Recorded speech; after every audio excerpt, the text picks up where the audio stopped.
تو محترم سامعین، امامت کی شرائط جو ہے وہ سن لیں، یاد کر لیں۔ امام مقرر کرتے وقت بہرحال یہ خیال رکھیں کہ درجہ ذیل لوگ فاسق و ملعون ہیں، ان کو مصلی رسول پر کھڑا کرنا گناہ ہے، اور ان کے پیچھے نماز پڑھنا مکروہ تحریمی اور نماز کا واجب لٹانا، یعنی کہ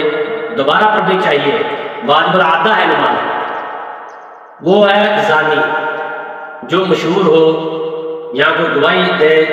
کہ یہ واقعی ہی زانی ہے، اس کے پیچھے نماز نہیں پڑھنی چاہیے، شرابی ہے، جواری ہے اور جھوٹا ہے، دھوکہ باز، بددیانت، سود خور، جاہل اور چغل خور اور دیگر گناہ کبیرہ بالاعلان اور سر عام کرنے والا ہے۔ جو سر عام یہ گناہ کرنے والا ہو اس کے پیچھے نماز نہیں ہوتی۔ یہ بھی یاد کر لیں، یاد رکھیں کہ داڑھی منڈا، اس کے پیچھے بھی نماز نہیں ہوتی۔ داڑھی منڈانا یا کتروانا اور حد شرع سے کم کرنا، یعنی ایک مشت سے کم کرنا حرام اور فسق ہے، اور فاسق ملعون ہے، اس کی امامت ممنوع ہے۔ یعنی کہ داڑھی منوانا اور کٹوانا یہ فسق ہے، اور فاسق کے پیچھے نماز ممنوع ہے۔ ایسے شخص کو امام بنانے والے گناہگار ہوں گے۔ تاہم 4 انگلی یعنی قبضہ بھر، یعنی کہ یہ قبضہ ہے، ایسے 4 انگلی کے نیچے تک داڑھی شریف جو ہے وہ آنی چاہیے۔ اتنی داڑھی ہو تو اس کو جو ہے وہ امام بنائے۔ 4 انگلی یعنی قبضہ بھر سے زیادہ بالوں کو کاٹ دینے میں حرج نہیں۔ حدیث شریف میں آتا ہے، سیدنا ابن عمر رضی اللہ تعالیٰ عنہ جب حج یا عمرہ کرتے تو اپنی داڑھی کو مٹھی میں لیتے، اور جو اس سے زائد بال ہوتے اسے جو کٹوا دیتے۔ تو محترم سامعین، غلام، ولد الزنا، مرد، کوڑا یا فالج کا مریض، برس کا مریض، جس کا برس جو ہے وہ ظاہر یعنی کہ بیماری ظاہر ہوتی ہو، اس کی امامت مکروہ تنزیہی ہے، بشرط کہ وہاں اس سے بہتر کوئی اور موجود ہو، ورنہ مکروہ نہیں۔ اگر اور موجود ہے تو اسے چاہیے کرانی، اور اگر کوئی نہیں تو پھر اس کے پیچھے پڑھ لینی چاہیے، مکروہ نہیں۔ محترم سامعین، تندرست اور محفوظ وضو والا، پیشاب نکلنے کی بیماری والے کے پیچھے نماز نہ پڑھے، نہ ہی عالم یا قاری کسی جاہل کے پیچھے پڑھے، نہ لباس والا ننگے کے پیچھے، نہ تندرست اشارہ والے کے پیچھے، نہ فرض پڑھنے والا نفل پڑھنے والے کے پیچھے، نہ وضو والا بلا عذر تیمم والے کے پیچھے۔ البتہ کھڑا ہونے والے کے بیٹھے یا کپڑے کے پیچھے، اشارہ کرنے والے کے اپنی مثل کے پیچھے، نفل پڑھنے والے کی فرض پڑھنے والے کے پیچھے نماز درست ہے۔ تو لہذا حدیث شریف میں آتا ہے کہ پیارے آقا صلی اللہ علیہ وسلم نے امامت کے لیے سیدنا ابن ام مکتوم رضی اللہ تعالیٰ عنہ کو اپنا قائم مقام بنایا، حالانکہ وہ نبینا تھے۔ تو سیدنا عتبان رضی اللہ تعالیٰ عنہ نبینا تھے اور وہ اپنی قوم کے امام تھے، اسے نبینے کی امامت کا جواز جو ہے وہ ملتا ہے۔ لہذا اگر نبینا سمجھدار اور متقی ہو، استقبال قبلہ کر سکتا ہو اور نجازت سے بچ سکتا ہو تو اس کے پیچھے نماز بلا کراہت جائز ہے، ورنہ مکروہ تنزیہی ہے۔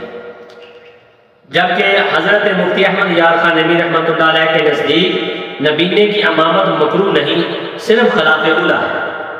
تو حدیث شریف میں آتا ہے عورت مرد کی امامت نہ کرائے، تاہم حدیث شریف میں آتا ہے پیارے آقا صلی اللہ علیہ وسلم نے سیدہ ام برکہ رضی اللہ تعالیٰ عنہ کو اپنے گھر والوں کی امامت کرنے کی اجازت فرمائی۔ اس لیے عورت صرف عورتوں کی امام بن سکتی ہے، مگر جب عورت امام ہو تو عورتوں سے آگے نہیں بلکہ عورتوں کے درمیان کھڑے ہو۔ حدیث شریف میں آتا ہے سیدہ عائشہ صدیقہ رضی اللہ تعالیٰ عنہ عورتوں کو جماعت کراتی تو ان کے درمیان کھڑی ہو جاتی، آگے نہیں درمیان۔ اور سیدنا صفوان بن سلیم تابعی علیہ الرحمہ نے فرمایا یہ سنت ہے کہ عورت عورتوں کو نماز پڑھائے تو وہ ان کے درمیان کھڑی ہو کے نماز ادا کرے۔ تاہم عالمگیری کے مطابق عورت کو عورتوں کا امام بنانا مکروہ ہے، اور اگر الگ الگ پڑھنا ہی افضل اور قرار دیا گیا ہے تو عورت پر اذان اور اقامت نہیں، اگر وہ جماعت سے پڑھے تو بغیر اذان اور اقامت کے پڑھے، اگر اذان اور اقامت کہہ لے تو نماز ہو جائے گی مگر گناہ گار ہوگی۔ عورت اور نابالغ لڑکا مردوں کے امام نہیں بن سکتے،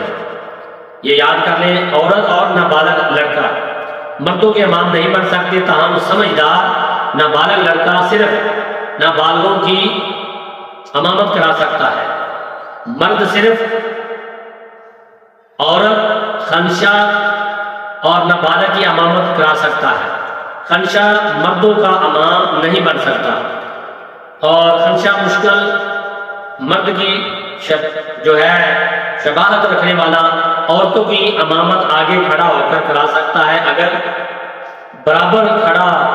ہو تو جماعت نہ ہوگی، نماز فاسد ہوگی۔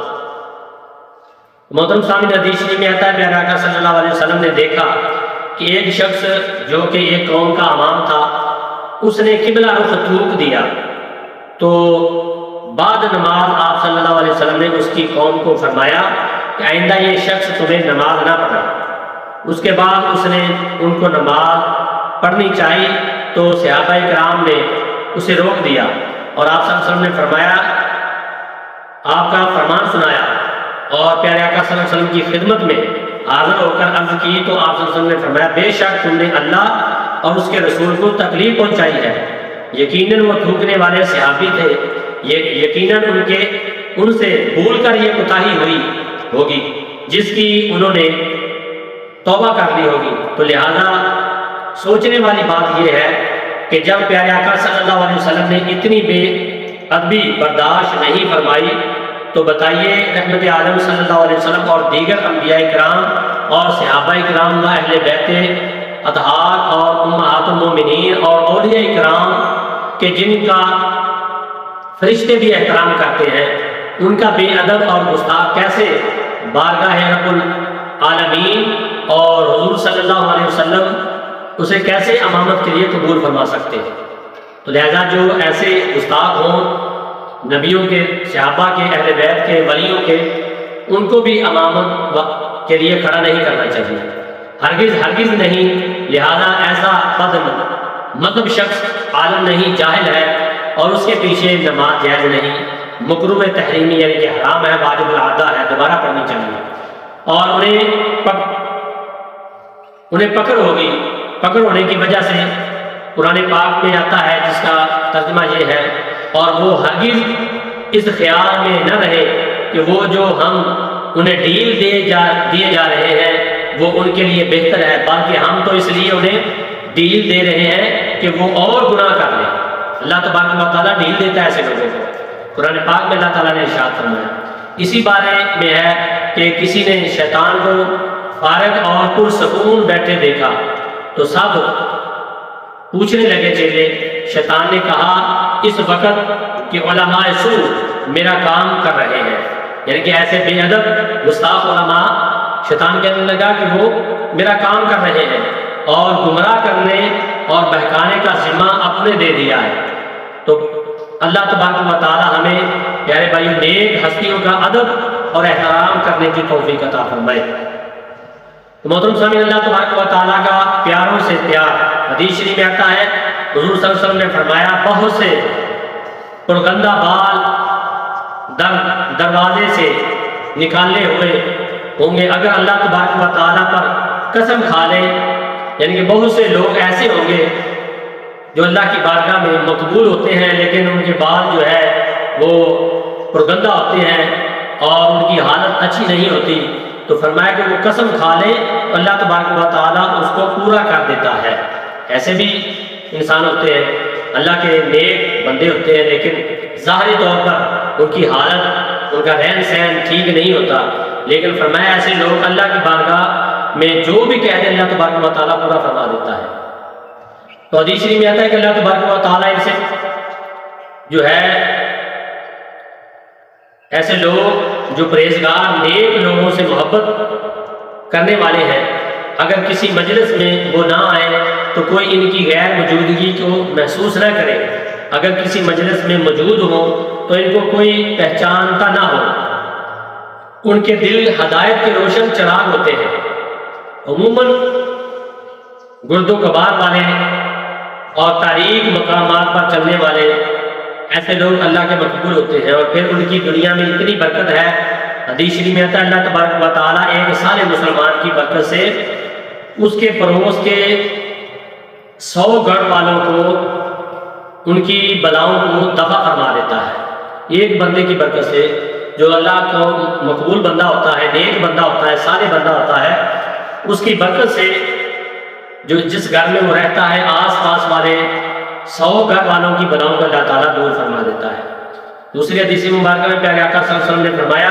میری امت میں 30 ابدال ہیں، ان کی برکت سے زمین قائم ہے، اور ان کی برکت سے بارش برسائی جاتی ہے تم پر، اور انہی کی برکت سے تمہاری مدد کی جاتی ہے، اور قبروں میں ان پیاروں کی برکت یہ ہے۔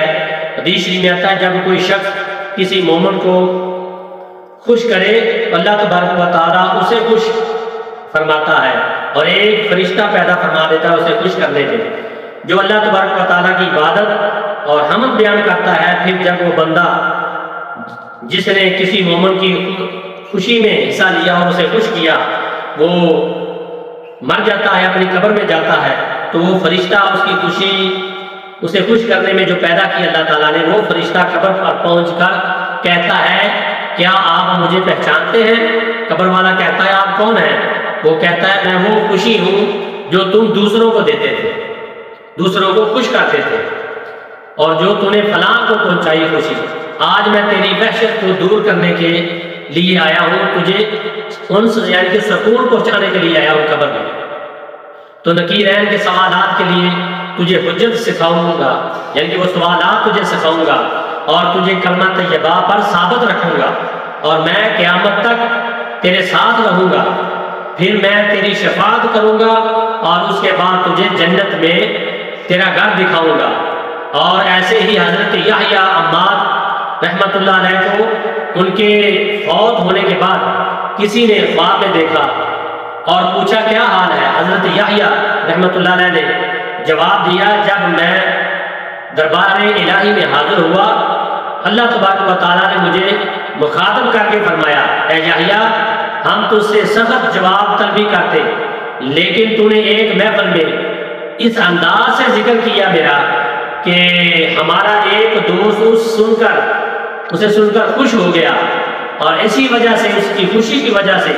ہم نے تیری بخشش کر دی، مغفرت کر دی تیری۔ تو لہذا کسی کو خوش کرنا یہ بہت بڑی نیکی ہے۔ تو سیدی مرشدی حضور بابا فرید الدین گنج شکر علیہ رحمہ نے فرمایا ایک فاسق شخص ملتان میں فوت ہوا تو کسی نے اسے خواب میں دیکھا کہ اس نے پوچھنے پر بتایا کہ ایک دن میں نے حضرت خواجہ بہاء الحق زکریا رحمۃ اللہ علیہ کے ہاتھ مبارک کا بوسہ لیا جس کی وجہ سے میں بخش دیا گیا۔ تو لہذا کسی کو خوش کرنا یہ اولیاء کرام کا وتیرہ ہے، اور اگر کسی مسلمان مومن میں یہ صفت آ جاتی ہے اللہ تبارک و تعالیٰ اسے بخش دیتا ہے۔ اللہ تعالیٰ ہمیں بھی توفیق عطا فرمائے۔